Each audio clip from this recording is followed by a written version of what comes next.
आप ये सोच रहे होंगे कि आखिर इजराइल और फिलिस्तीन ज़मीन के एक टुकड़े के लिए लड़ क्यों रहे हैं। ये ज़मीन दोनों के लिए इतनी अहम क्यों है और इसके नाम पर खून खराबे क्यों होते आए हैं। तो आइए समझते हैं। जिस ज़मीन के लिए ये लड़ाई हो रही है उसे हिब्रू यानी इब्रानी ज़बान में जेरूसलम और अरबी ज़बान में अल-कुद्स कहते हैं। ये एक शहर है, एक शहर दो नाम तीन दावेदार।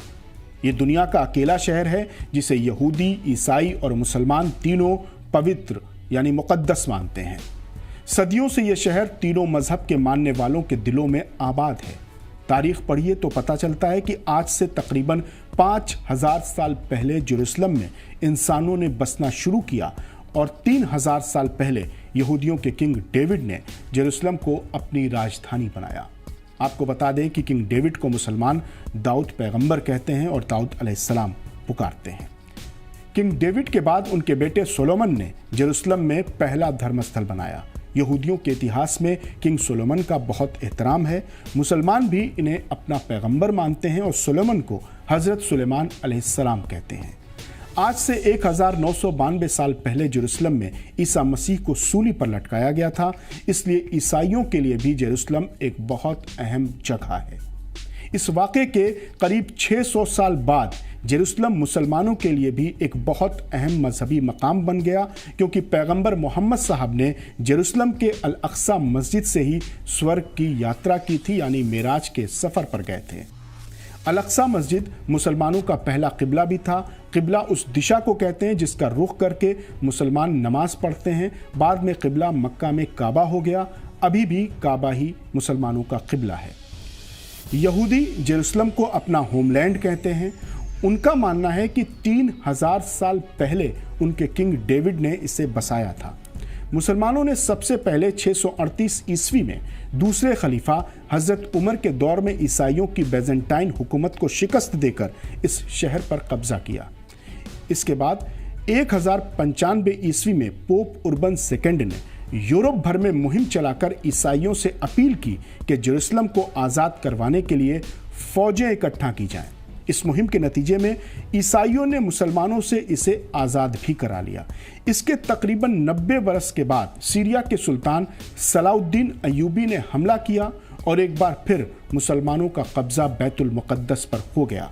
इस बार मुसलमानों का कब्जा इतना मजबूत था कि इसे छुड़ाने में ईसाइयों ने 4 बार बड़े हमले किए, लेकिन वो बैतुल मुक़द्दस पर अपना कंट्रोल हासिल नहीं कर सके। तब से यह शहर मुसलमानों के ही कब्जे में रहा। 1517 से 1917 तक ये शहर ओटोमन अम्पायर के कब्जे में रहा। ओटोमन अम्पायर ने इस शहर को खूब सजाया, खूब संवारा, इसकी खूब तरक्की की।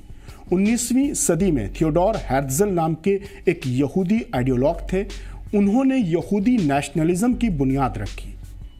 इसके बाद पूरी दुनिया के यहूदियों ने यह संकल्प लिया, अहद लिया कि जेरूसलम उनकी होमलैंड है, प्रॉमिस्ड लैंड है और उन्हें दोबारा इस पर कब्जा करना है। इसके बाद 20वीं सदी की शुरुआत में पहले वर्ल्ड वॉर के दौरान जेरूसलम पर ब्रिटेन का कब्जा हो गया और 700 बरसों के बाद जेरूसलम मुसलमानों से ईसाइयों के हाथों में चला गया और यहीं से इजराइल की फाउंडेशन की कहानी शुरू होती है। कहा जाता है कि ब्रिटेन ने यहूदियों को जेरूसलम में बसाने का लालच देकर पहले वर्ल्ड वॉर में यहूदियों का सपोर्ट हासिल कर लिया।